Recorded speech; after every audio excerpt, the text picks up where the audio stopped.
It started with a slap. The sound echoed through the quiet bus as everyone turned to see a woman, probably in her 40s, striking her elderly mother across the arm. The older woman flinched but said nothing.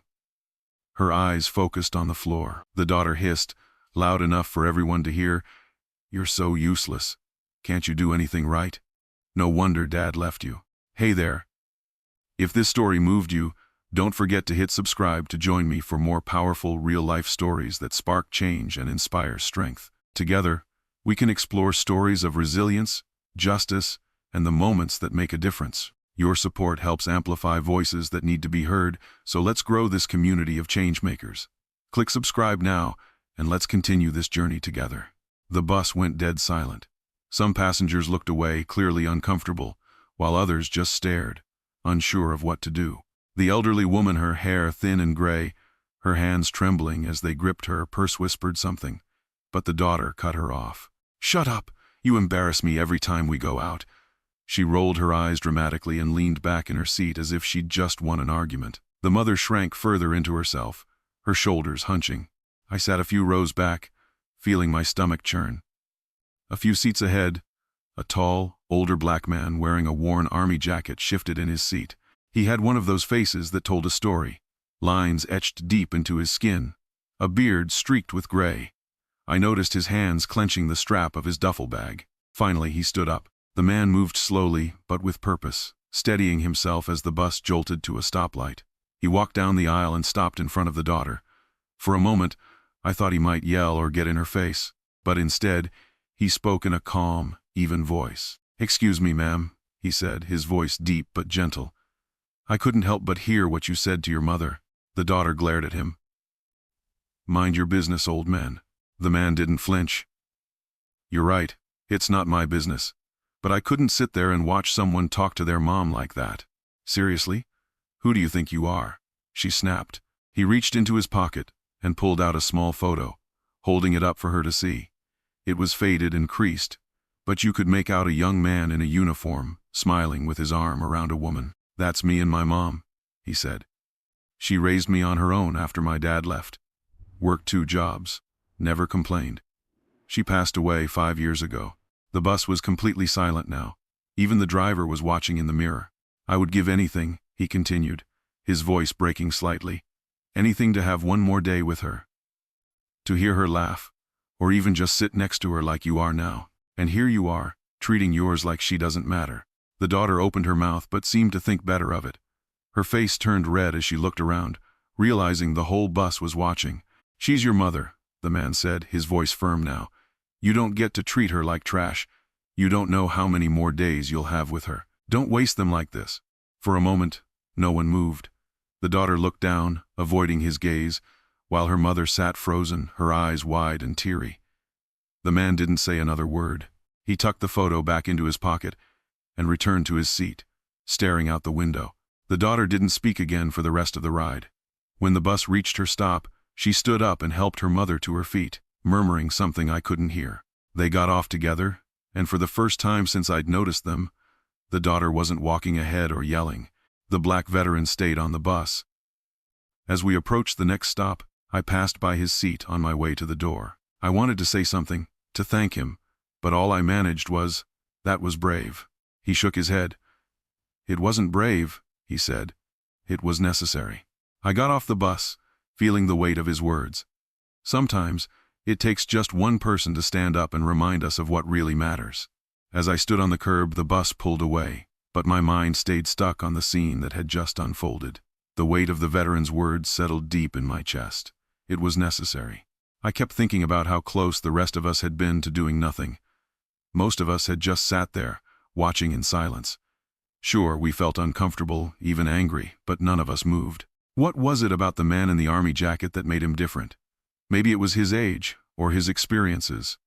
Or maybe he was just the kind of person who couldn't walk past someone being hurt. Either way, it struck me. We all have chances to step in, and most of us let them slip away.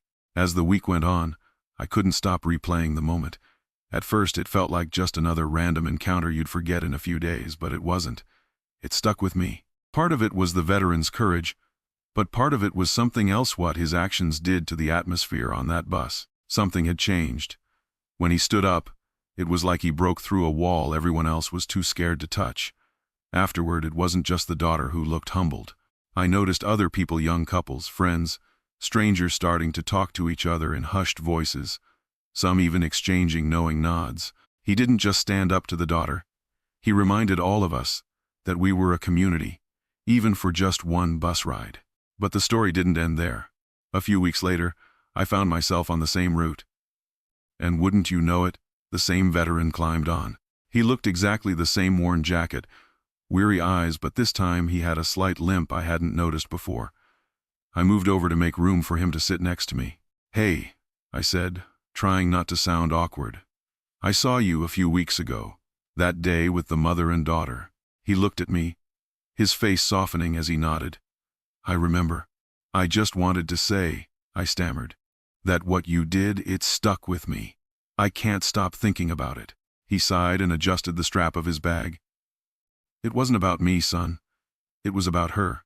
I nodded but pressed on. "Still, you spoke up when no one else did. That takes guts." He let out a small laugh, more sad than amused. "You think I was fearless?" He shook his head.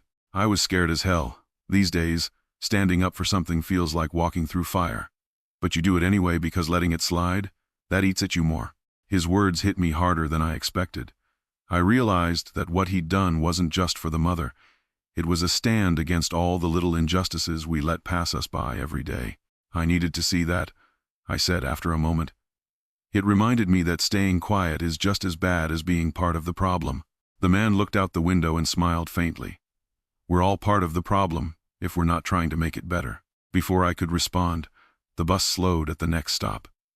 To my surprise, the same daughter from a few weeks ago climbed on. But this time, she wasn't alone. Her mother was with her again, and the dynamic between them was different. There was no tension, no yelling. They sat down side by side, the daughter helping her mother with her scarf when it slipped loose. I caught the veteran's eye, and he raised an eyebrow as if to say, "Told you it was worth it." Neither of us said anything, but I could see a quiet satisfaction in his face. He gave me a small nod before standing up for his stop, and as he walked to the door, I noticed he moved a little lighter than before, like a man who knew he'd done what he could. After he left, I stared at the daughter and mother, the memory of the slap from weeks ago fresh in my mind. The change wasn't big, but it was there, a hint of respect, a flicker of care. It was small, sure, but sometimes small shifts grow into something bigger. That bus ride changed me. It taught me that you don't have to be perfect or fearless to do the right thing. You just have to care enough to try. And maybe, just maybe, someone else will see it and decide to care too. As the bus rumbled along, I couldn't stop glancing at the daughter and her mother. The change was subtle but undeniable. The daughter leaned over at one point, asking softly if her mother wanted her water bottle. Her voice wasn't dripping with sarcasm or disdain like before. It was careful, almost tender. Her mother nodded with a small smile, and I noticed how her hands shook less as she reached for the bottle. It was such a simple exchange, and yet it felt like I was witnessing something rare. Healing. The bus ride ended, but the memory of that veteran's act stayed with me for months. Every time I found myself in situations where I felt I should speak up, at work, in the grocery store, even at family gatherings, I'd hear his voice in my head, "Letting it slide? That eats at you more." One night, I got the chance to put those words to the test. I was at a diner late after work. It was the kind of quiet spot where the jukebox played old tunes, and the waitresses always called you on. I was nursing a cup of coffee when I noticed a couple at the counter, an older black man and a younger guy who looked like he might be a teenager. They were clearly related, probably a grandfather and grandson. The older man was patient, explaining something about the menu, while the boy scrolled on his phone. Not far from them sat a group of guys in their early 20s. They weren't loud, but they were talking just loud enough for their conversation to carry. Snickers, a few muttered words. Then one of them said something I won't repeat, something sharp and soaked in hate. The older man paused mid-sentence, his shoulders stiffening. He looked over, his face carefully neutral, and then back to his grandson. The boy didn't seem to notice, but the tension in the room was impossible to miss. The group of guys laughed, low and mean. I froze. My coffee tasted bitter now, but it wasn't from the drink. I felt the same sick churning I'd felt on that bus weeks ago, the same paralysis, the same question gnawed at me. Do I say something? This time, though, I thought of the man in the army jacket. I thought about his words, his courage, and what he'd told me about fear. My heart was pounding, but I stood up. My legs felt wobbly as I approached the group. "Hey," I said, louder than I'd intended. They turned, their faces shifting between surprise and annoyance. "Do you think that's funny?" My voice shook, but I kept going. "The stuff you're saying, it's ugly. You've got no right to make someone else feel small for just being here." For a moment, no one said anything. Then one of the guys scoffed, muttering something under his breath. But they all went quiet after that. They didn't leave, but the sneering and laughter stopped. I sat back down, trying not to show how much my hands were shaking. I glanced at the older man at the counter.